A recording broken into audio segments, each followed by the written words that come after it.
Welcome to this episode of Been There, Done That. My name is Patricia Baronowski-Schneider, CEO of Pristine Advisors, investor relations, public relations, and media relations and marketing firm with over 3 decades of experience working in a wide variety of niches across the globe. Okay, so today we're going to talk about communicating with your audience or your customers or your shareholders, especially if there's some sort of crisis or just in general. But let's just say there's a crisis. You know, your stock is not doing well, or you're invested in oil and then there's a leak, or whatever the case may be. Or maybe you're a food eatery and there's salmonella in a particular food that maybe is or isn't in your products, or whatever the case may be.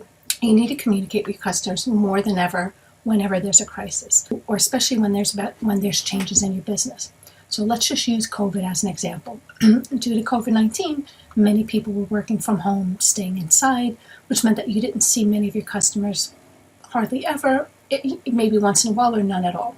So this is what I'm going to talk about today: communication during your business disruptions. Taking timely action during that time is more important than communicating with your customers in general, especially when there's a crisis. Your customers need to know 3 things immediately. 1, you have to let them know that your business is still going.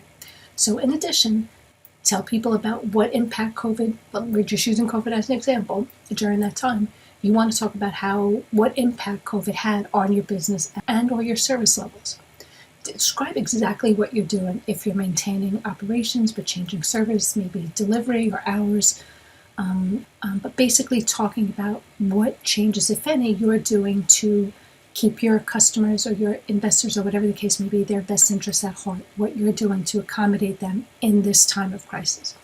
It'll show your customers that you're still there for them in the best way possible. The second step, let them know how and again, we're using COVID as an example, let them know how you will ensure their safety during this time. Maybe include a bullet point list of what you plan to do and how often you plan to do it.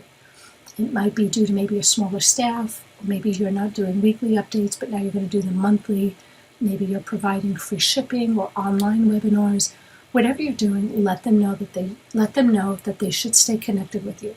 I know the COVID thing is being milked by many people, for instance, my bank. Despite the fact that we're entering 2023, they're still only operating with limited staff. And if you try to contact their customer service either there or anyplace else, you'll be on hold forever. It's literally taken me over an hour to get through to different departments, just to be told to call back to a different one. The bottom line is to keep everybody informed of any changes. Now it's time to demonstrate your commitment to action. So the third step is to encourage them to continue doing business with you and thank them. Right now, everyone's affected. Again, we're using COVID. So say, for example, with COVID. At that point, everyone was affected, and your customers want to know that you're still there for them. So the world is still a little crazy. It's fewer staff everywhere, and yet businesses are doing well. So what's going on? It's still possible that your business suffered financially, maybe due to COVID. You should communicate with your shareholders if your company's listed on the stock exchange. Keep them updated on what you're up to and what you're doing. And in the event you work remote or hybrid, let your customers and clients know. Perhaps you realize how much more productive everyone was working remote because of COVID, and that you're considering remaining remote or working hybrid. What effect does that have on your clients or customers? Focus on how that will affect them and emphasize that you always have their best interest in mind. Again, it's always not about you, it's about them. These are your customers, these are your clients, these are your investors. Without them, you don't have a business. So always stress and emphasize how you have their best interests in mind. So let them know that you always have their best interests in mind. And then always say as a final note, we'd like to thank you for being our customers. We know that it's been a difficult time for everyone, and we want to keep doing what's in your best interest. In response to changes in the situation, we'll communicate with you regularly. Until then, we'll continue to grow and evolve so that we can provide you the best service possible. Again, you want to keep emphasizing how, despite this disruption, whatever the case may be, that you have their best interests in heart, that you're going to continue to push forward, you're going to continue to thrive and evolve, and basically give them the best product, best service, best company, whatever the case may be, for them. The way you communicate is important. You can get your messages across with these 3 tips. Your customers might be used to communicating with you face-to-face. I'm going to help you develop a plan for getting your message out there, since you're going to need to adapt. In order to capture customers' attention, you should add messaging to the front page of your business website or the landing page. In a matter of minutes, you can do this using maybe Website Builder. You can update your pages by logging into your account. The messaging that I talked about earlier is the easiest and best to use. Consistency is key. In addition, you have a regular email marketing channel or mailing list that you use for regular marketing.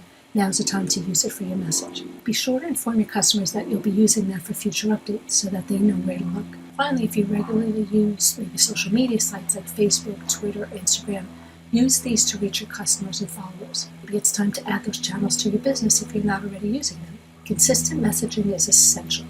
You'll be used to hearing from your customers, so don't forget the regular updates.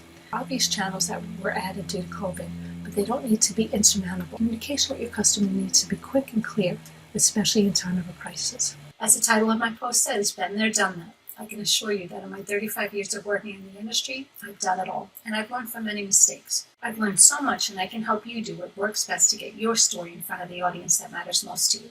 Contact me to learn more about my story. You can find out more about me on my website at www.pristineadvisors.com, and that's EDVISERS.com. You can also contact me by email at pbaronowski@pristineadvisors.com. You can reach me by telephone at 631-756-2486. Until next time.